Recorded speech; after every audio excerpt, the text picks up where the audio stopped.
लक्ष्मी आदि देवियों की प्रतिष्ठा की सामान्य विधि। श्री भगवान कहते हैं, अब मैं सामूहिक रूप से देवता आदि की प्रतिष्ठा का तुमसे वर्णन करता हूँ। पहले लक्ष्मी की, फिर अन्य देवता के समुदाय की स्थापना का वर्णन करूंगा।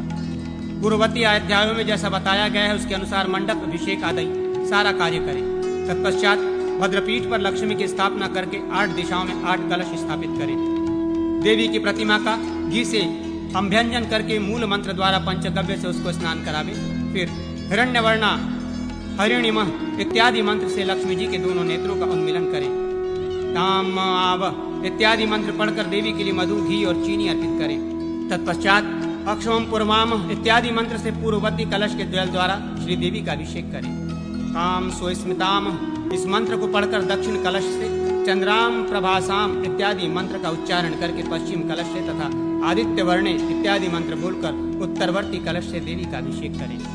उपैतु माम इत्यादि मंत्र का उच्चारण करके आग्नेय कोण के कलश से क्षुत्पी पासा मलाम इत्यादि मंत्र बोलकर नैऋत्य कोण में कलश के गंधम द्वाराम दुराधर शर्म इत्यादि मंत्र को पढ़कर वायव्य कोण के कलश से तथा मनसः कामामा कुतिमा इत्यादि मंत्र पढ़कर तथा मनसः कामामा कुतिमा इत्यादि मंत्र पढ़कर ईशान कोणवर्ती कलश से लक्ष्मी देवी का अभिषेक करें। कर्दमेन प्रजाभूता इत्यादि मंत्र से सुवर्णमय कलश के जल से देवी के मस्तक का अभिषेक करें। तदनंतर आपः सृजन्तु इत्यादि मंत्र से 81 कलशों द्वारा श्री देवी की प्रतिमा को स्नान कराएं। तत्पश्चात श्री प्रतिमा को शुद्ध वस्त्र से पोंछकर सिंहासन पर विराजमान करें और वस्त्र आदि समर्पित करने के बाद आद्राम पुष्करणीमः इस मंत्र से गंध अर्पित करें। आद्राम या करिणमम आदि से पुष्प और माला चढ़ाकर पूजा करें। इसके बाद ताम आव जात वेदो इत्यादि मंत्र से और आनंद इत्यादि श्लोक से अखिल उपचार अर्पित करें। श्रायंती इत्यादि मंत्र से श्री प्रतिमा को शैया पर शयन करावें। फिर श्री सूक्त से सन्निधिकरण करें और लक्ष्मी श्रीम बीज श्रीम से चित्त शक्ति का विन्यास करके पुनः अर्चना करें। इसके बाद श्री सूक्त से मंडपस्थ कुंडों में कमलोत अथवा करवीर पुष्पों का हवन करें। होम संख्या एवं 1000 या 100 होनी चाहिए।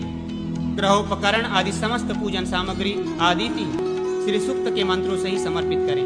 फिर पूर्ववत पूर्ण रूप से प्रासाद संस्कार संपन्न करके माता लक्ष्मी के लिए पिंडी का निर्माण करें। तदनंतर उस पिंडिका पर लक्ष्मी की प्रतिष्ठा करके श्री सूक्त से सन्निधिकरण करते हुए पूर्ववत उसकी प्रत्येक ऋचा का जप करें।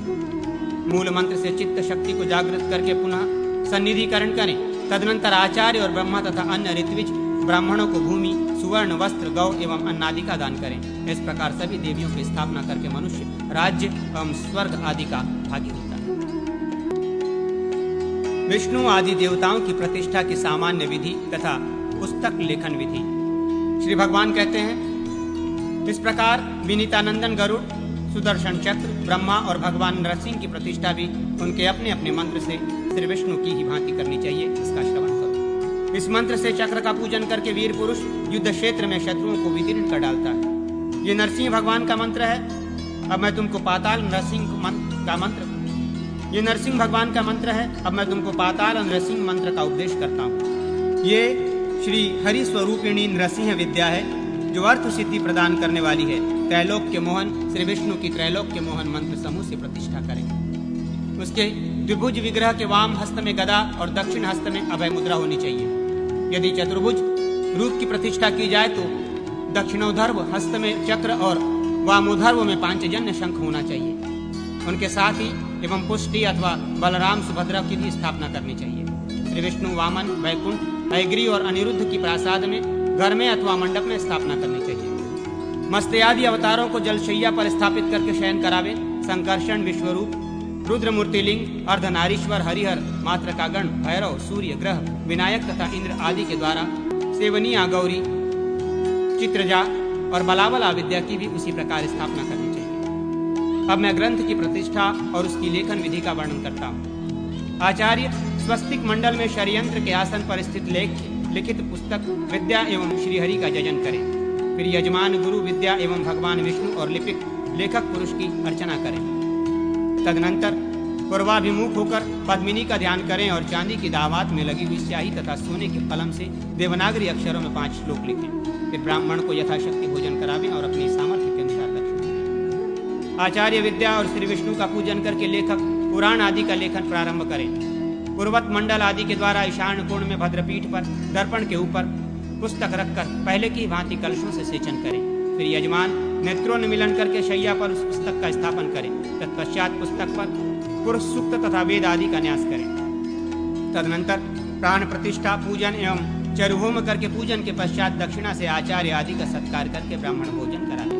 उस ग्रंथ को रथ या हाथी पर रखकर जन समाज के साथ नगर में घुमावे। अंत में गृह या देवालय में उसे स्थापित करके उसकी पूजा करें। ग्रंथ को वस्त्र से आवेष्टित करके पाठ के आदि अंत में उसका पूजन करें। पुस्तक वाचक विश्व शांति का संकल्प करके एक अध्याय का पाठ करें। फिर गुरु कुंभ जल से यजमान आदि का अभिषेक करें। ब्राह्मण को पुस्तक दान करने से अनंत फल की प्राप्ति होती है। गोदान, भूमिदान और विद्यादान ये 3 अतिदान कहे गए हैं। ये क्रमशः दोहन, वपन और पाठ मात्र करने पर नरक से द्वार खोल देते हैं। ये क्रमशः दोहन, वपन और पाठ मात्र करने पर नरक से उद्धार कर देते हैं। मसी लिखित पत्र संचय का दान विद्यादान का फल देता है और उन पत्रों की एवं अक्षरों की जितनी संख्या होती है दाता पुरुष उतने ही 1000 वर्षों तक विष्णु लोक में पूजित होता है। पंचरात्र, पुराण और महाभारत का दान करने वाला मनुष्य अपनी 21 पीढ़ियों का उद्धार करके परम तत्व में विलीन हो जाता है। कुआं, बावड़ी और पोखरे आदि की प्रतिष्ठा की विधि। श्री भगवान कहते हैं, ब्राह्मण अब मैं कूप, वापी और तड़ाग की विधा श्री भगवान कहते हैं, ब्राह्मण अब मैं कूप, वापी और तड़ाग की प्रतिष्ठा की विधि का वर्णन करता हूं, उसे सुनो। भगवान श्री हरि जल रूप से देवश्रेष्ठ सोम और वरुण हुए हैं। संपूर्ण विश्व अग्निशोममय है। जल रूप नारायण उसके कारण है। मनुष्य वरुण की स्वर्ण, रौप्य और रत्नमयी प्रतिमा का निर्माण करावे। वरुण देव द्विभुज, हंसारूढ़ और नदी एवं नालों से युक्त हैं। उनके दक्षिण हस्त में अभय मुद्रा और वाम हस्त में नागपाश सुशोभित होता है। यज्ञ मंडप के मध्य भाग में कुंड से सुशोभित वेदिका होनी चाहिए और उसके तोरण पूर्व द्वार पर कमंडलु सहित वरुण कलश की स्थापना करनी चाहिए। इसी तरह भद्रक दक्षिण द्वार, अर्धचंद्र पश्चिम द्वार तथा स्वस्तिक उत्तर द्वार पर भी वरुण कलशों की स्थापना आवश्यक है। कुंड में अग्नि का आधान करके पूर्णाहुति प्रदान करें। ये तेषत वरुण आदि मंत्र से स्नान पीठ पर वरुण की स्थापना करें। तत्पश्चात आचार्य मूल मंत्र का उच्चारण करके वरुण देवता की प्रतिमा को वहीं पधराकर उसमें धृत का अभ्यंग करें। फिर शन्नो देवी इत्यादि मंत्र से उसका प्रक्षालन करके शुद्ध बालः, सर्वशुद्ध वालो आदि से पवित्र जल द्वारा उससे स्नान करावें। तदनंतर स्नान पीठ की पूर्वादि दिशाओं में 8 कलशों का अधिवासन स्थापन करें। इनमें से पूर्ववर्ती कलश में समुद्र के जल, आग्नेय कोणवर्ती कुंभ में गंगा जल, दक्षिण के कलश में वर्षा के जल, नैऋत्य कोण वाले कुंभ में झरने के जल, पश्चिम वाले कलश में नदी के जल, वायव्य कोण में नद के जल, उत्तर कुंभ में औदित्य सोते के जल एवं ईशानवर्ती कलश में तीर्थ के जल।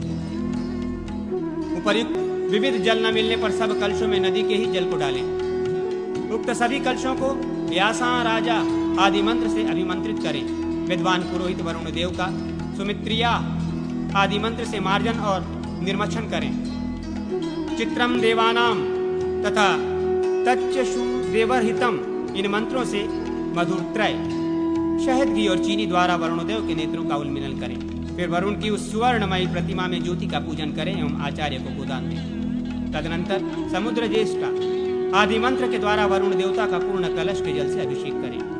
समुद्रम गच्छ इत्यादि मंत्र के द्वारा अग्निकोणवर्ती कलश के गंगा जल से, सोमोधेनु इत्यादि मंत्र के द्वारा दक्षिण कलश के वर्षा जल से, देवी रापो इत्यादि मंत्र के द्वारा नैऋत्य पूर्णवर्ती कलश के निर्जल जल से, पंचनद्य आदि मंत्र के द्वारा पश्चिम कलश के नदी जल से, उद्दिभटय इत्यादि मंत्र के द्वारा उत्तरवर्ती कलश के उपित्त जल से और पावमानी ऋचा के द्वारा ईशान कोण वाले कलश के तीर्थ जल से वरुण का अभिषेक करें।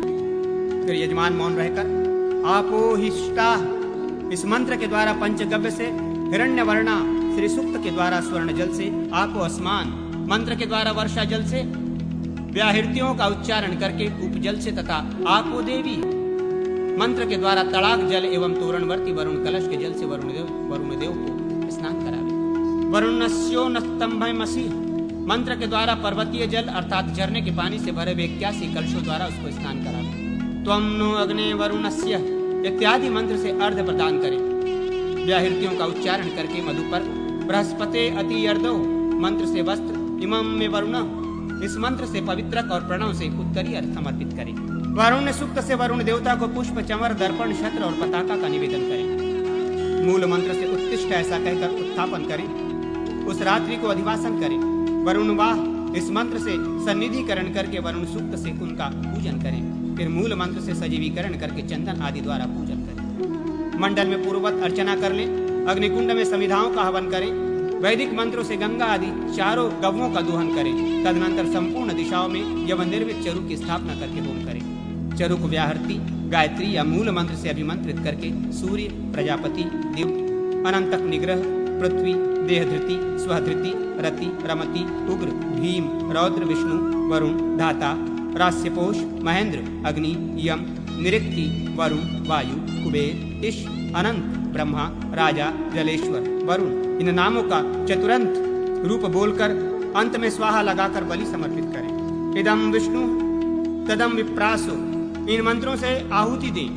सोमो धेनुम मंत्र से 6 आहुतियां देकर इमम में वरुण मंत्र से 1 आहुति दें। आपोहिष्टा आदि 3 ऋचाओं से तथा इमारुद्र इत्यादि मंत्र से भी आहुतियां दें। फिर 10 दिशाओं में बलि समर्पित करें और गंध पुष्प आदि से पूजन करें। तत्पश्चात विद्वान पुरुष प्रतिमा को उठाकर मंडल में स्थापित करें तथा गंध पुष्प आदि एवं स्वर्ण पुष्प आदि के द्वारा क्रमशः उनका पूजन करें। तदनंतर श्रेष्ठ आचार्य 8 दिशाओं में 2 वित्ते प्रमाण के जलाशय और 8 बालुकामयी सुरम्य वेदियों का निर्माण करें। वरुणस्य इस मंत्र से धृत एवं यवनिर्मित चरु की पृथक पृथक 108 आहुतियां देकर शांति जल ले आवें और उस जल से वरुण देव के सिर पर अभिषेक करके सजीवीकरण करें। वरुण देव अपनी धर्मपत्नी गौरी देवी के साथ विराजमान नदी नदों से घिरे हुए हैं। इस प्रकार उनका ध्यान करें। ओम वरुणाय नमः मंत्र से पूजन करके सानिध्यकरण करें। तत्पश्चात वरुण देव को उठाकर गजराज के पृष्ठदेश आदि सवारियों पर मंगल द्रव्य सहित स्थापित करके नगर में भ्रमण करावें। इसके बाद उस वरुण मूर्ति को आपोष्टा आदि मंत्र का उच्चारण करके त्रिमधुयुक्त कलश जल में रखें और कलश सहित वरुण को जलाशय के मध्य भाग में सुरक्षित रूप से स्थापित करें। इसके बाद यजमान स्नान करके वरुण का ध्यान करें। फिर ब्रह्मांड संघिका सृष्टि को अग्निबीज रंग से दग्ध करके उसकी भस्म राशि को जल से प्लावित करने की भावना करें। समस्त लोग जलमय हो गया है ऐसी भावना करके उस जल में जलेश्वर वरुण का ध्यान करें। इस प्रकार जल के मध्य भाग में वरुण देवता का चिंतन करके वहां युग की स्थापना करें। युग चतुष्कोण, अष्टकोण या गोलाकार हो तो उत्तम माना गया है। उसकी लंबाई 10 हाथ की होनी चाहिए। उसमें उपास्य देवता का परिचायक चिन्ह हो। उसका निर्माण किसी यज्ञ संबंधी वृक्ष के काष्ठ से हुआ हो। ऐसा ही युग कूप के लिए भी उपयोगी होता है। उसके मूल भाग में हेममय फल का न्यास करें। वापी में 15 हाथ का, पुष्करणी में 20 हाथ का और पोखरे में 25 हाथ का युपकाष्ठ जल के भीतर निवेशित करें। जल के मंडप के प्रांगण में युप ब्रह्म आदि मंत्र से युग की स्थापना करके उसको वस्त्रों से आविष्टित करें तथा युग के ऊपर पताका लगावें। उसका गंध आदि से पूजन करके जगत के लिए शांति करें। आचार्य को भूमि, गौ, सुवर्ण तथा जलपात्र आदि दक्षिणा में दें। अन्य ब्राह्मणों को भी दक्षिणा दें और समागत जनों को भोजन करावें। ब्रह्मा से लेकर तृण पर्यंत जो जल पिपासु हैं वे इस तड़ाग में स्थित जल के द्वारा तृप्ति को प्राप्त हों, ऐसा कहकर जल का उत्सर्ग करें और जलाशय में पंचगव्य डालें। तदनंतर आपोहिष्टा इत्यादि 3 ऋचाओं से ब्राह्मणों द्वारा संपादित शांति जल तथा पवित्र तीर्थ जल का निक्षेप करें एवं ब्राह्मणों को गोवंश का दान करें। सर्वसाधारण के लिए बेरोक टोक अन्न वितरण का प्रबंध करावे। जो मनुष्य 1 लाख अश्वमेघ यज्ञों का अनुष्ठान करता है तथा जो एक बार भी जलाशय की प्रतिष्ठा करता है उसका पुण्य उन यज्ञों की अपेक्षा हजारों गुना अधिक है। उस स्वर्ग लोक को प्राप्त होकर विमान में प्रमुदित होता है और नरक को कभी नहीं प्राप्त होता है। जलाशय से गौ आदि पशु जल पीते हैं। इससे कर्ता पाप मुक्त हो जाता है। मनुष्य जलदान से संपूर्ण दानों का फल प्राप्त करके स्वर्ग लोक को जाता है।